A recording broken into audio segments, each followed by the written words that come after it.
Hi there, my name is Caitlin Bandy and this is my channel BandysBooks, and today we are here with a haul video.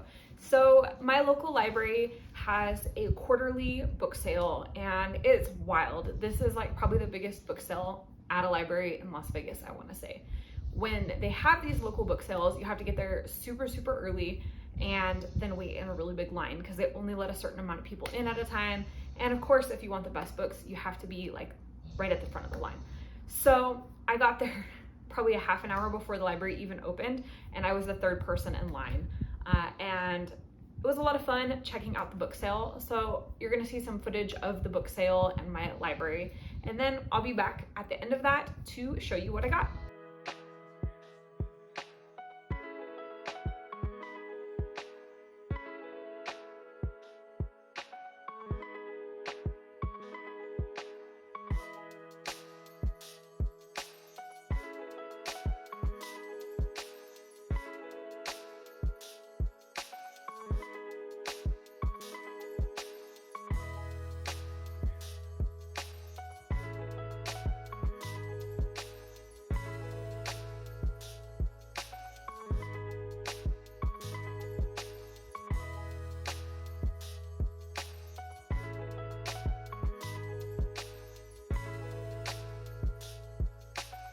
So the local library's book sale is $5 for one bag of books, as many books as you can fit in said bag. So while I was there, I kept my eye peeled for books that my mom might like for her little free library, or that some of my local little free libraries might enjoy, as well as books for myself. So here is what I found. For my mom, I found Jodi Picoult's House Rules and The Little Paris Bookshop, which I know my mom really loved, by Nina George. I found The Turn of the Key by Ruth Ware for my mom as well as Wish You Were Here by Jodi Picoult. I really enjoyed this one. It's set in the Galapagos Islands, and I spent several months in the Galapagos Islands, so it was kind of cool reading this and like recognizing different places and stuff. I think my mom already has a copy of this, but I thought this would be good for her little free library. And then I got her The 10th Circle by Jodi Picoult. I picked up all these Jodi Picoult books for her because she seems to be a relatively popular author. And then I picked up One by One by Ruth Ware for my mom. I've read this one. I actually read the other Ruth Ware book there, The Turn of the Key. Both of them were okay for me, but thrillers seem to do well in the little free libraries. And then I found a copy of The Searcher by Tana French, also another thriller for the little free library. And then I found a copy of An Ember in the Ashes by Sabaa Tahir. This was a series that I've already read. I'm working on getting some hardcover copies of it for myself, but I saw that there was this nice paperback version, so I thought this would be great for the little free library. This is such a good series, and this start was amazing, so hopefully somebody will pick it up. And then I got Less by Andrew Sean Greer. I actually already have a copy of this on my bookshelf somewhere, but I thought this would be good for the little free library. This was a winner of the Pulitzer Prize, and I think it was a humorous book, so I think that was kind of an unusual selection. I found this nice copy of The Immortalists by Chloe Benjamin, also for the little free library. I have a copy of this on my bookshelves as well, although I haven't read it yet. And I think the final selection for my mom's little free library was Good Company by Cynthia Dupree Sweeney. All right, and now the books that I picked up for myself. So I grabbed House of Names by Colm Tóibín. I'm sure I butchered that name, I'm sorry. This is an Irish author. He's been nominated for the Booker Prize, I think 3 times now. I think he even made it to the shortlist several of those times.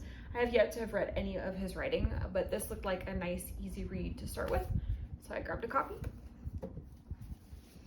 Then I have a couple books by Elizabeth Strout. I have never read Elizabeth Strout.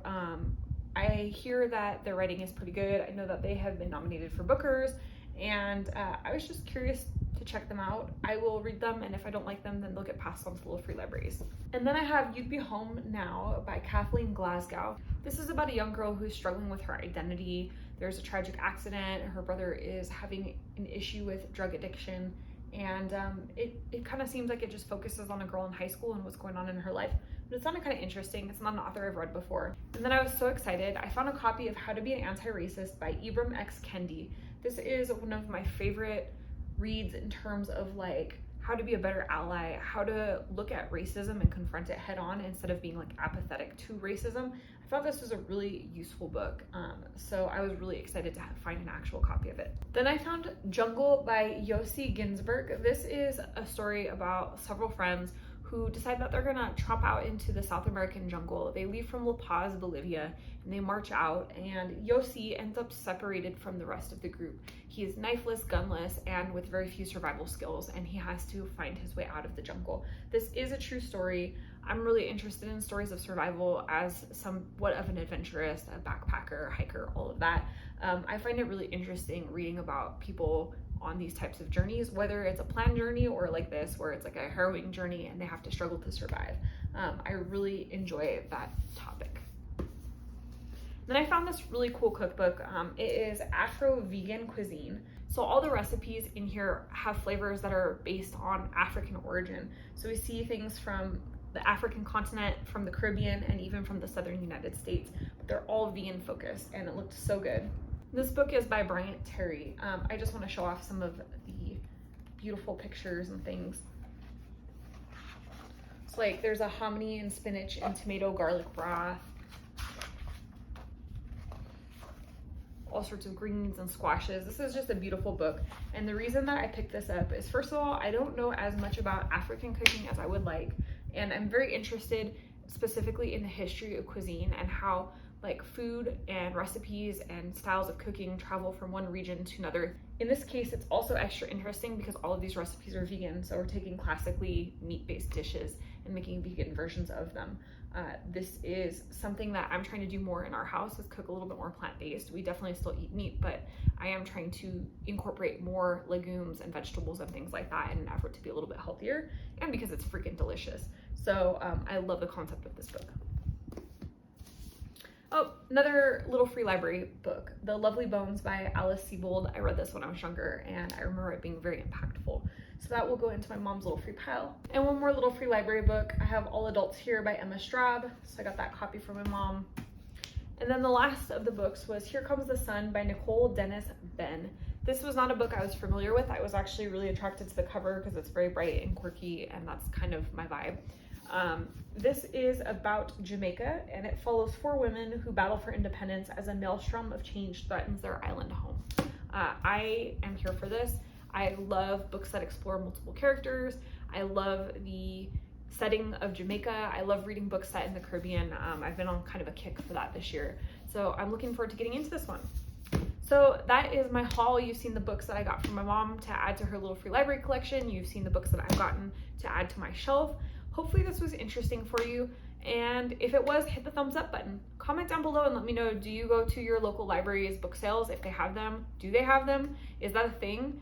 Do you have to get there early like we do here? And if you're not already subscribed to this channel, you know what to do. Hit the subscribe button down below as well as the notification bell so that you never miss a video, and that way we can see each other again soon. Thanks so much for joining. Bye.